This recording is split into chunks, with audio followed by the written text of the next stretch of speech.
গা গুলে ওঠার বিপর্যয় স্পর্শে সায়না দম বন্ধ হয়ে আসছিল প্রায়। নিজেকে কোনো মতে ছড়িয়ে নেবে তার আগে তাজদার এক ঝটকায় তাকে আরো কাছে টেনে নিল। শক্ত বাহুতে আটকে রেখে গম্ভীর মুখে বলল, সায়না মমতাজ, আমার কথা শোনো, নাইলে ধাক্কা দিয়ে গাড়ি থেকে ফেলে দেবো। Look at me. সায়না থেমে গেল, গা মুছে চোখ তুলে তাকালো তাজদারের দিকে। একটু শান্ত হলো। তাজদার গম্ভীর সুরে বলা, লিসেন কেয়ারফুলি সাইনা মমতাজ, আমি তোমাকে দুটো অপশন দিচ্ছি। তোমাকে যেন যে কোনো একটা বেছে নিতে হবে। আমি তোমাকে লন্ডন নিয়ে যাব, নাইলে এখানে বাচ্চা সহ রেখে যাব। আমি এমনি এমনি রেখে যাওয়ার কোনো মানে হয় না। বেটা, আমি রং তামাশার জন্য করিনি। I need family. সাব সাব সব জানিয়ে দিলাম তোমাকে। This is our last chance. Distress now. Challenger আর suffer alone. I am not leaving loose ends. Saina অস্পষ্ট সুরে বলল, বাচ্চার নাম দিয়ে স্বার্থ হাসিল। তাজদার কপাল কুঁচকে গেল। কি বললে? সাইনা তার দিকে তাকিয়ে বলল, অপমানিত হতে চাইলে বলতে পারি। ফালতু কথা ছাড়ো, আসল কথায় আসো। শাইনাজ সোজা সাপটা বলল, আমি বাচ্চা নেওয়ার জন্য মানসিকভাবে প্রস্তুত নয়। তাজদার কাট কাট গলা বলল, reality don't reality does not negotiate with excuses, so get ready to face reality with or without your prepared dress. Saina নিজেকে ছাড়িয়ে নিতে চাইল, এবারও পারল না। প্রচণ্ড ক্ষেপে ক্ষোভের সাথে বলল, আপনি আমার কোনো মতামতকে সম্মান দেননি, তাই আমিও দেব না। আমাকে ইচ্ছাকৃতভাবে ঘেরাকালে ফেলেছেন আপনি। তারপর বলেছেন যে কোনো একটা সিদ্ধান্ত নাও। আমার সিদ্ধান্তের প্রতি যেমন আপনি অসন্তুষ্ট, তেমন আপনার সিদ্ধান্তের উপরও আমি অসন্তুষ্ট।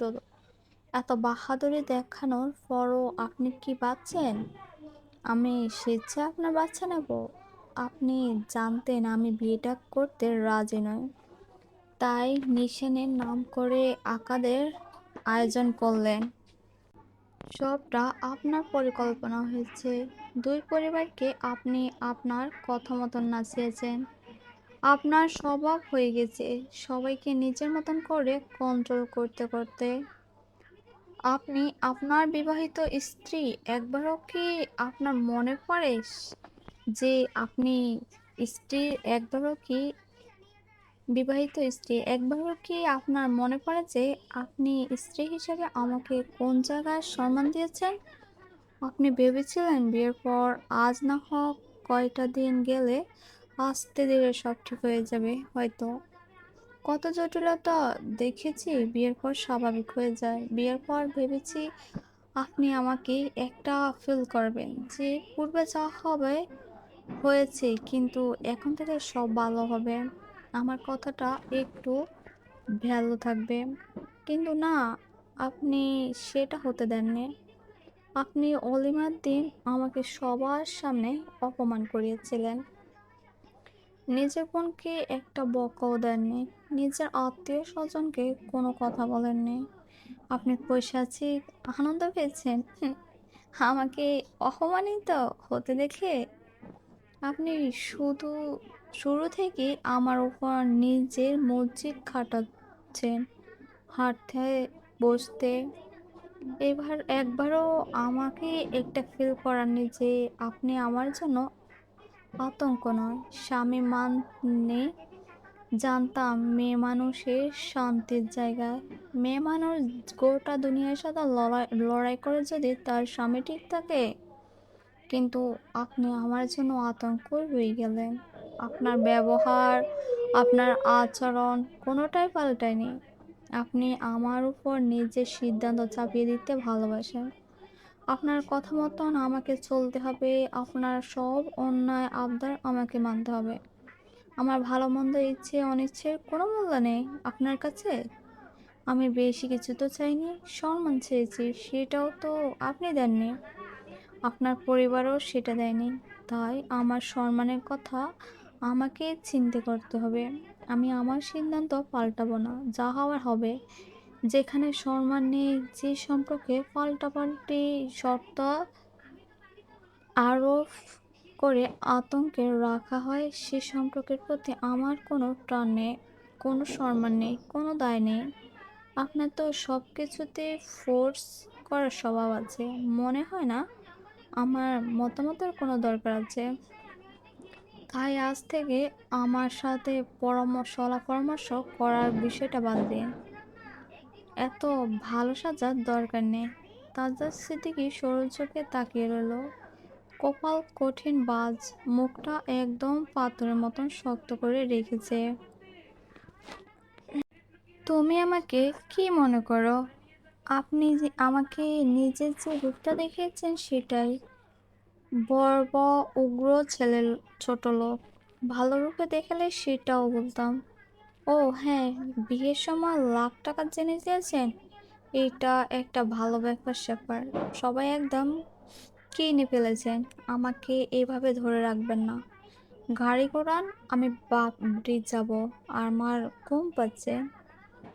গাড়ি ঘোরাবো না, বাড়িও যাব না। সাইনা বলল, এভাবে আপনি আমার অ্যাডমিশন আটকাতে পারবেন না। সবকিছু একটা লিমিট থাকে, ছাড়ুন। সবখানে স্বামীগিরি ফলানো খুব গর্বের বিষয় না। সামান্য রেসপেক্টটুকু অ্যাচিভ করতে পারেননি আমার কাছ থেকে। আমার আপনার লজ্জা হওয়া উচিত। কথাটা শুনে শাইনাকে এক দেখাত দূরে সরিয়ে দিল তাজদার। তারপর নেওয়ার আগে সামনে নেওয়ার আগে গাড়ি ঘুরিয়ে নিল। ধুম ধম ঘুরে গতিতে গাড়িতে ছুটছে রাস্তা ধরে। শাইনার দিকে আর একবারও তাকালো না তাজদার। গাড়ি উঠোনে এসে থামলো। তাজদার শাইনাকে গাড়ি থেকে নেমে আসতে বলল। যেভাবে ছোটবেলায় বাড়ি থেকে বের করে দিত, ঠিক একইভাবে, একই ভঙ্গিতে তড়ি বাজিয়ে আঙ্গুল দিয়ে দেখিয়ে দিল সাইনাদের বাড়িটা। তারপর তসিফকে ফোন দিতে দিতে নিজের বাড়িতে চলে গেল। সে গট গট পা হেঁটে। সাইনা জানতো তার মেন এইগো হার্ট হলে সে আর তাদের বাড়িতে আসবে না। এই লোকটাকে পুরো না চিনলেও কম চেনা না সে। নিজের মন মতো না হলে উল্টো পথে হাঁটবে। শাইনা তাদের বাড়ির সামনে গিয়ে দাঁড়ালো। কলিং বেল বাজাতে কিছুক্ষণ পর শাওন এসে দরজা খুলে দিল। শাইনাকে একা দেখে ঘুম ঝরানো চোখ দুটো কিঞ্চিত বড় হয়ে গেল তার। শাইনার চোখ মুখ অবস্থা এমন দেখে মনে হচ্ছে তার মাথায় কেউ হাত রাখলে সে ঝরঝরে করে কাঁদবে। কপাল কাজটায় চোখ পড়তে শাওন বলল, কপালে কি হয়েছে? ভুলে গেছে কেন? শায়না বলল, ঘাড়িতে বাড়ি খেয়েছি। তাজদার বাড়ি ফিরে গেছে। শ্বশুরবাড়িতে ঘুমানোর রুচি চলে গেছে। শাওন কপাল আরও কুঁচকে গেল। ঝামেলা হয়েছে নাকি? না, ওই বাড়িতে সম্ভবত কেউ জোরে জোরে কথা বলছে। শাওনও বাইরে এসে কান পাতল। শাইনা নিচের ঘরে চলে গেল। শাহিদা বেগম উঠে মেয়ে আর জামাই এসেছে ভেবে ওদের কিছু লাগবে কি না জানার জন্য। কিন্তু শাইনাকে একা ফিরতে দেখে চক্ষু বড় চড়ক গাছ। কৌতূহলে হেঁটে সামনে চলে এলো। দরজা খোলা দেখে বাইরে বেরিয়ে এলো। দেখলো শাওন আর তৌসিফ উঠোনে এক কোণায় দাঁড়িয়ে কথাবার্তা বলছে। শাহিদা বেগম বেরিয়ে এলেন। কি হয়েছে রে শাওন? শাওন বলল, তেমন কিছু হয়নি। তাহলে ও এলো না কেন? দুজন তো ভালোই ভালোই বেরিয়েছিল। তৌসিফ বলল, মনে হচ্ছে দুজনের মধ্যে তর্ক বিতর্ক হয়েছে।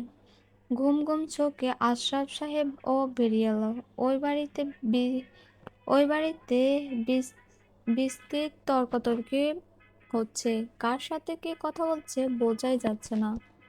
শাহিদা বেগম বললেন, আল্লাহ, আবার কি ঝামেলা লেগে গেল কে জানে। আমার মেয়েটা সংসার করার আগে সংসার ভেঙে দিবে।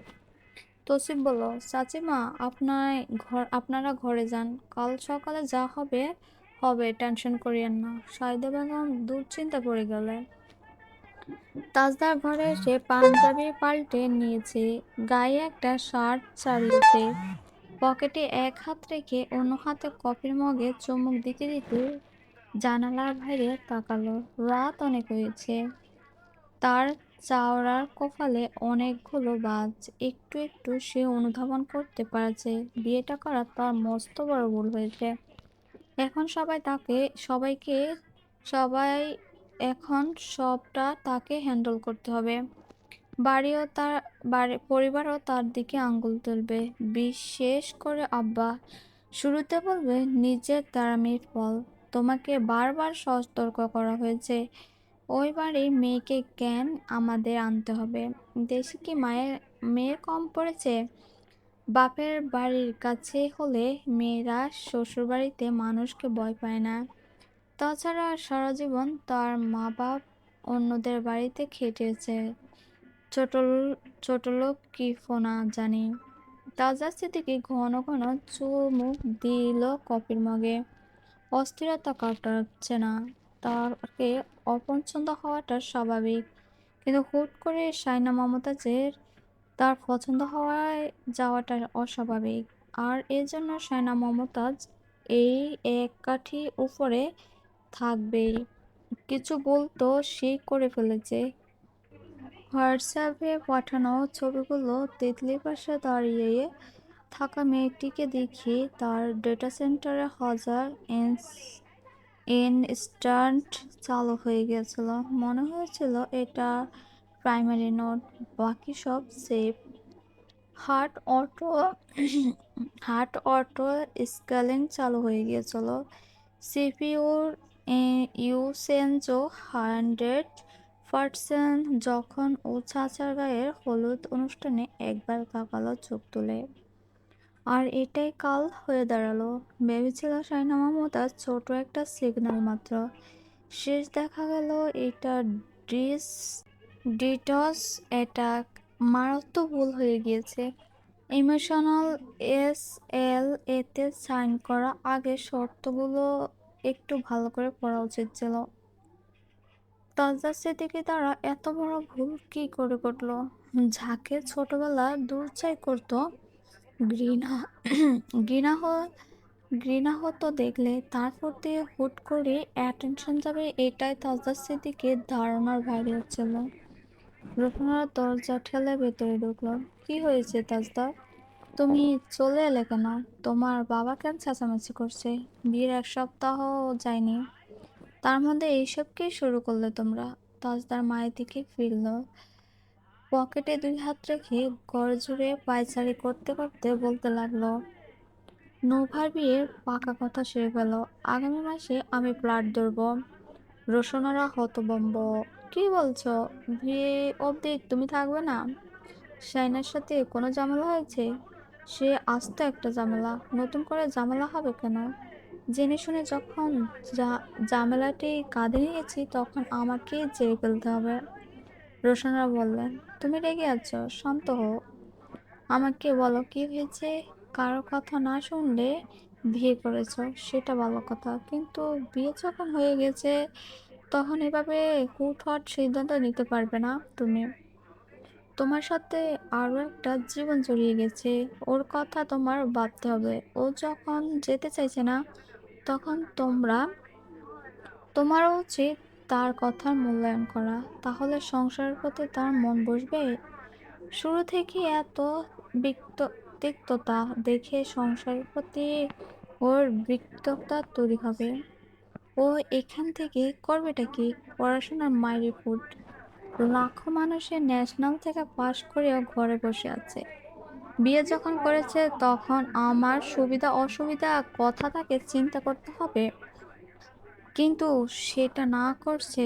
উল্টো আমি যেটা বলেছি সে তার বিপরীত করছে। রোশনারা তার বাপের ধারণ দেখে বুঝতে পারে তাকে কিভাবে হার্ট করা হয়েছে। শাইনা নিশ্চিত এমন কিছু বলেছে যার কারণে তার মেজাজ তুবড়ে উঠে গিয়েছে।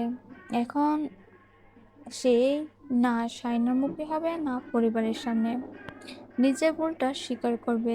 তিনি মা, তাই যাকে পেটে ধরেছে তাকে ভালোভাবে চেনে। রোশনারা আর শুদ্র একটু বলেন, সম্পর্ক যদি ঠিক করতে চাও তাহলে বলবো অসম্ভব শান্ত হয়ে যেতে হবে।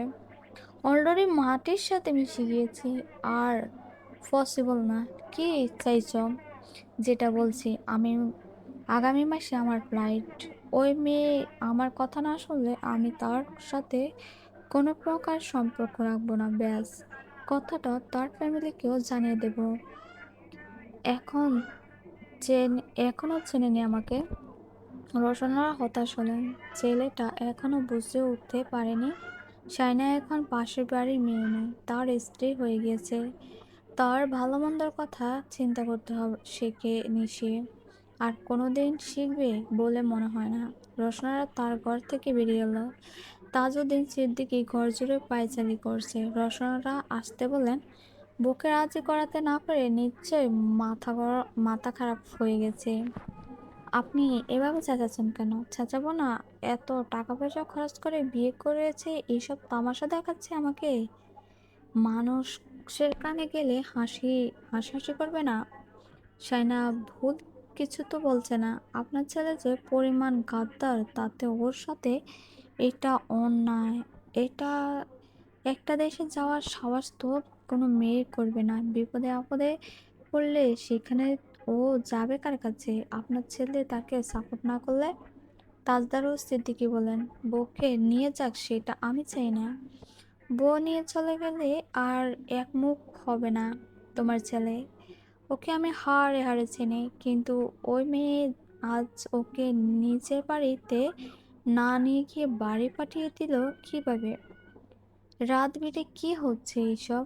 তার স্বামী ঘাড়তারা বলে তাকেও ঘাড়তারা হতে হবে কেন? রোশনারা বলল, আমি আর কিছু বলবো না, যা ইচ্ছে করুক।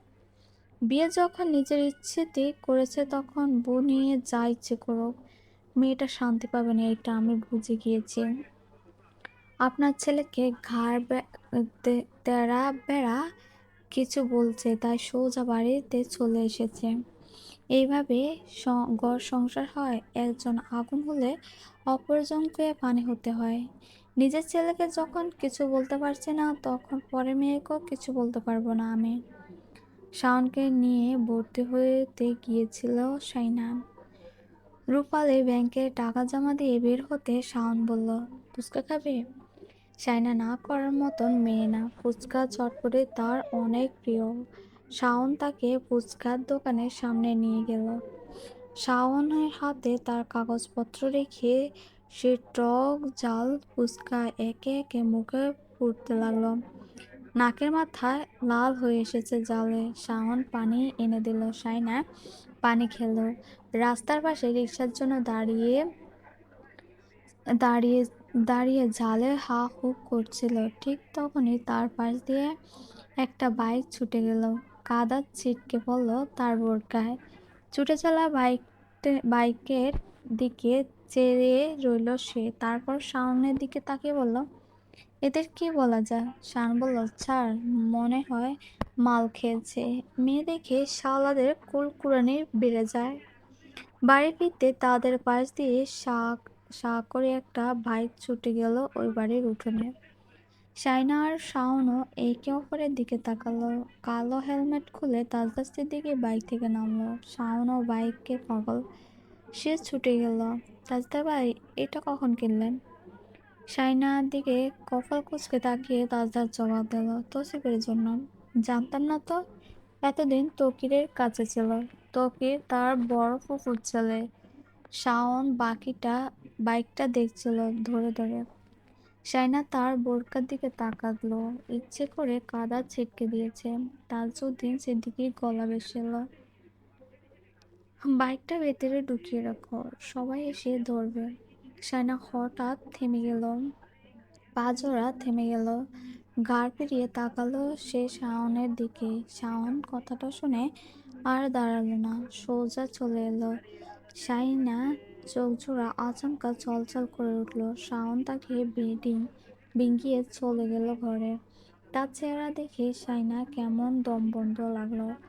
শাইনা যদিও দুদিন থাকার ছিল বাপের বাড়িতে, কিন্তু সেটা আর হলো না। তাজা সিদ্দিকী ফোনে জানিয়ে দিয়েছে তাদের মেয়েকে যেন বিকেলে পাঠিয়ে দেওয়া হয়। বিকেলে না পাঠালে আর পাঠানোর দরকার নেই। আর ১ মাস, আর মাসে একবার যে বাপের বাড়িতে আসতে পারবে। সবার এত মন ফুললে তারা গিয়ে দেখে আসবে। শ্বশুরবাড়িতে লন্ডন নয়। শাহিদা বেগম এখনো কথাগুলো বলতে পারছে না। বাবা গো বাবা, কি শক্ত শক্ত কথা ব্যাটার। অ্যাডমিশন নিতে পেরে শায়না দুপুরে শান্তি ঘুম দিয়েছে। ফুরফুরে মেজাজ নিয়ে ঘর দরজা পরিষ্কার করলো সে ঘুম থেকে উঠে। শাহিদা বেগম বলল, চলে যাবি এখন? এসব করার কি দরকার? তোর আফারা করবে। শায়নার কথা শুনল না, নিজের ঘর নিজে সাফ করে নিল। শাহিদা বেগম তার যাওয়ার সময় নাস্তা আর খাবার দাবারও দিয়েছে সবার জন্য। শায়না মেজাজ শান্ত ছিল। শাহিদা বেগম তাকে বুঝিয়ে সুঝিয়ে বলে, জামাই গরম হলে তুই তখন মুখের উপর কথা বলিস না। যে চুপ থাকে সে জিতে যায়। তর্ক কোনো সমাধান নয় রে মা। শায়না বলল, আমার যখন ইচ্ছে তখন আমি এ বাড়িতে আসবো, সেটা ওদের বলে দিও। সমস্যা নেই, আমি তোকে দেখতে চলে যাব। আমি সবাইকে দেখার জন্য চলে আসব। তুমি ওই বাড়িতে যাবে না। শুধু তুমি না, কেউ যেন না যায় ওই বাড়িতে। আমার ইচ্ছে হলে আমি আসব। দাদিমা তাকে উঠোনে অব্দি এগিয়ে দিল। ফিস করে বলল, বেটা বউ ছাড়া থাকতে পারে না বলে লন্ডনে নিয়ে যাওয়ার জন্য এমন করতেছে। রাগ করিস না। বউ ছাড়া এত বছর কিভাবে থেকেছে? তোমাদের মুখে যত সব নাটকীয় কথাবার্তা। যাওয়ার সময় এভাবে কথা বলবি নাকি? লন্ডনে তো যাচ্ছি না, আসি। ওই বাড়িতে যাবে না ঘন ঘন। দাদিমাকে জড়িয়ে ধরল সে। তারপর গাড়িতে উঠে বসল। আফসার সাহেব তাকে হেঁটে যেতে দিচ্ছিল না। গাড়িটা পাটিয়া থেকে ঘুরিয়ে আসবে এইরূপ কথা ছিল, কিন্তু তাজা সিদ্দিকী দেশে ড্রাইভার ৫ মিনিটের মধ্যে অলিরহাট থেকে গাড়ি ঘুরিয়ে নিয়ে তাদের উঠোনে এসে থামল। শায়না ফ্লোর মুছল, বিছানার চাদর বালিশের কভার পাল্টালো, জানালার পর্দা পাল্টে নিল, ড্রেসিং টেবিল আয়নাটা মুছে নিল। আসবাবপত্রে ধুলো ঝরানো, একটু ঝাড়ুও দেয়নি। কি আশ্চর্য, মনে হচ্ছে ইচ্ছে করে তার জন্য এত কাজ বাড়িয়ে রেখেছে। তাজা থেকে দরজা ঠেলে ভেতরে প্রবেশ করলো। শায়না নিজের কাজ দিয়ে ব্যস্ত, তবুও সে জানে ভদ্রলোকের অভদ্র নির্লজ্জ চোখ দুটো তার শরীরের বাঁকে বাঁকে বেড়ে গোড়াচ্ছে। চেয়ারের চেয়ারে বসে ঠোঁটের কাছে হাত রেখে তার দিকে তাকিয়ে আছে কপাল কুঁচকে। শায়না বালতিতে রাখা বিছানার চাদর বালিশের কভার সব নিয়ে যাচ্ছিল। তাজদার সিদ্দিকী তুড়ি বাজালো। শায়না তার দিকে তাকালো। তাজদার আঙ্গুলে ইশারায় ওয়াশিং মেশিন দেখিয়ে দিল। তারপর নিজের কাবার্ড খুলে কিছু শার্ট, টি শার্ট আর প্যান্টের শায়নার হাতে ধরিয়ে দিল।